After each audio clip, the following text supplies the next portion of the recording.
Danny Flexon here for Seconds Out with Olympic gold medalist and WWE legend Kurt Angle. Kurt, how are you doing today in sunny, not so sunny London? I'm doing well, thank you.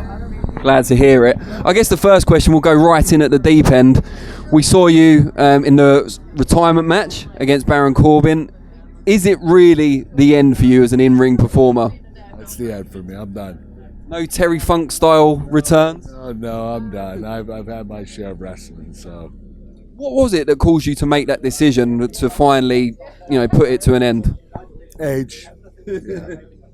Pretty much, yeah. Could you feel it in the ring more than anything, or was it more training? What was the kind of clues that told you it was time? I was a lack of being active.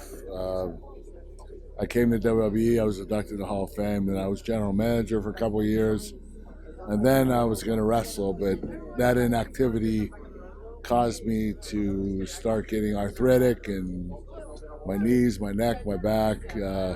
If you're not taking bumps every night, your body kind of shuts down. So I retired a little bit earlier than I wanted to, but I was okay with it. You certainly achieved enough to not just get you in the Hall of Fame, but to have you regarded as one of the very best to ever do it. And you've often described as well as a natural, one of the most natural performers in WWE history, and that you came from a sport in freestyle wrestling in which you won the gold medal, of course, and you adapted to the WWE style so quickly. What would you put down as the secret to that? I honestly don't know. I just studied. I watched, studied, fell in love with it, and the same way I fell in love with amateur wrestling, and I had all the success in amateur wrestling the same way, so I just put my heart and soul into it, and I didn't know I'd be as entertaining as I was. There were a lot of things that just occurred that I got better with time, and I got better very quickly. So I was very happy with the way my career went and how quickly I adapted.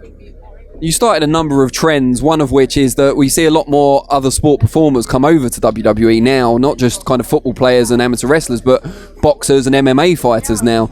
We saw Tyson Fury spend some time on SmackDown and on the pay-per-view last year. What did you make of his crossover, and how do you think he adapted?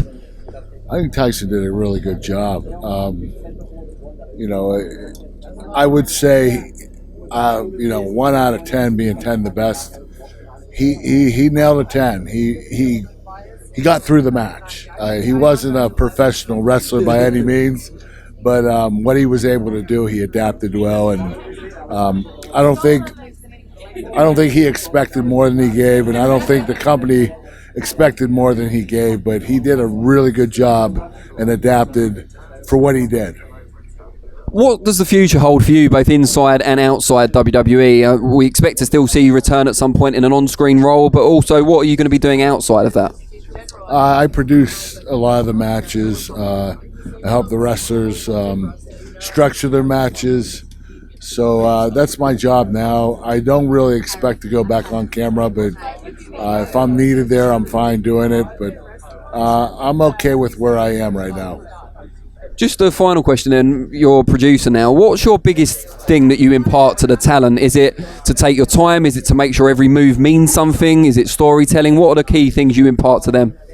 For most of the guys and girls, they already know what they're doing. All you can do is support what they're doing and make them believe in themselves, and maybe throw a couple ideas at them, but for the most part, they do it themselves. You have, for me, when I was wrestling, I had Pat Patterson and Johnny Laurinaitis producing for me, and they did a great job. I just try to do what they did for me, and I don't help out a lot. It's just making sure they dot their I's and cross their T's. Brilliant. Well, Kurt Angle, it's been an absolute honour, and very best of luck in the future. Thank you.